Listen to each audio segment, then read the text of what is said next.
name is Liz, I'm bisexual, and I was 21 when I first went through a vexatious situation where my girlfriend and I were victims of homophobia.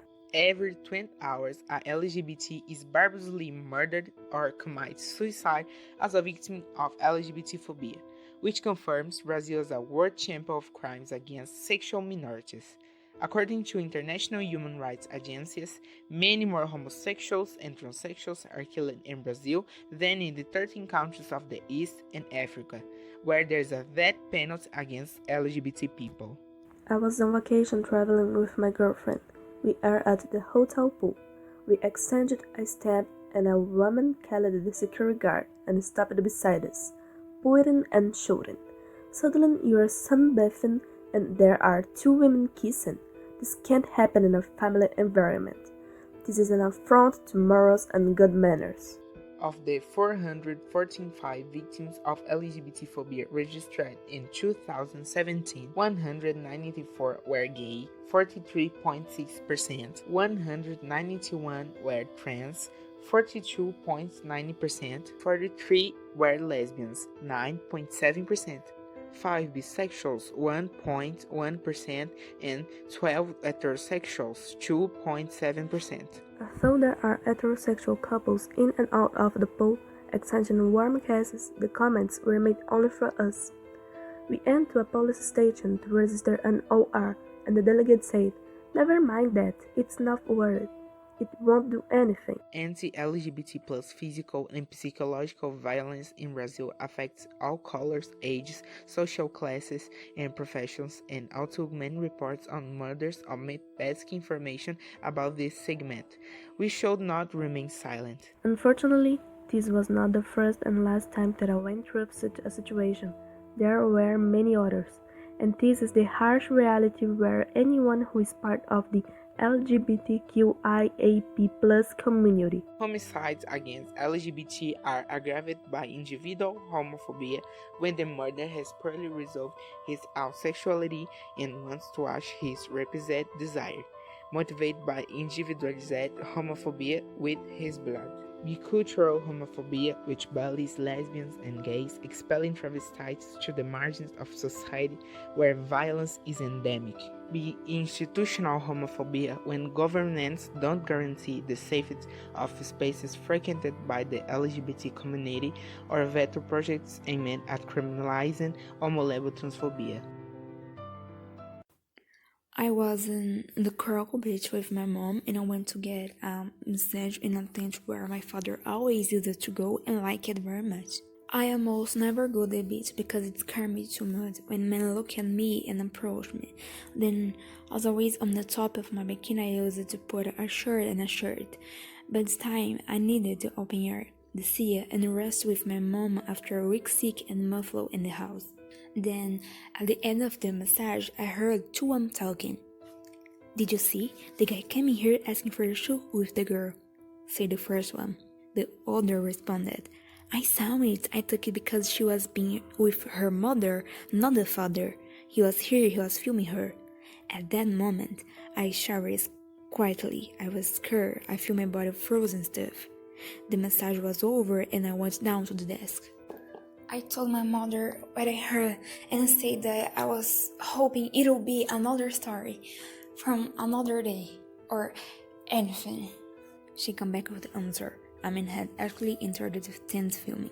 According to the conversation I heard, he had asked to film me, but according to what he said to my mother, he had already started filming and went to film me. My masseuse was suspicious and trying to stay in front of me, and I was there, completely vulnerable and unaware of the situation, and nobody did anything. More than half, or 53%, of Brazilians between 14 and 21 years old live daily with the fear of being harassed. With these results, Brazil reveals itself as the country where girls feel most threatened on a daily basis, in comparison with three other respondents: Kenya 24%, India 16%, and the United Kingdom 14%. He may be using this video to see me now, without my permission, without my consent, but with me exposing it, he may be sharing on WhatsApp with whoever he wants, allowing make comments about me. If all I had been proved and all the wounds the malicious have done to me was not enough, neither is this footage older. It was supposed to be a moment of rest with my mother after a long sick week in bed without having been able to go to college, and the last 2 weeks of class, exams, and deliveries of projects and assignments.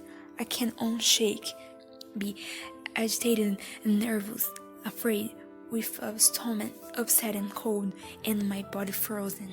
The idea that more than half of Brazilian girls leave home every day for fear of suffering some type of violence is alarming. It indicates the level of normalization of attitudes that attack and cause damage to their lives. Feeling afraid is not normal. What some people may find funny or even a compliment causes many girls to develop trauma or create strategies for simply walking the streets.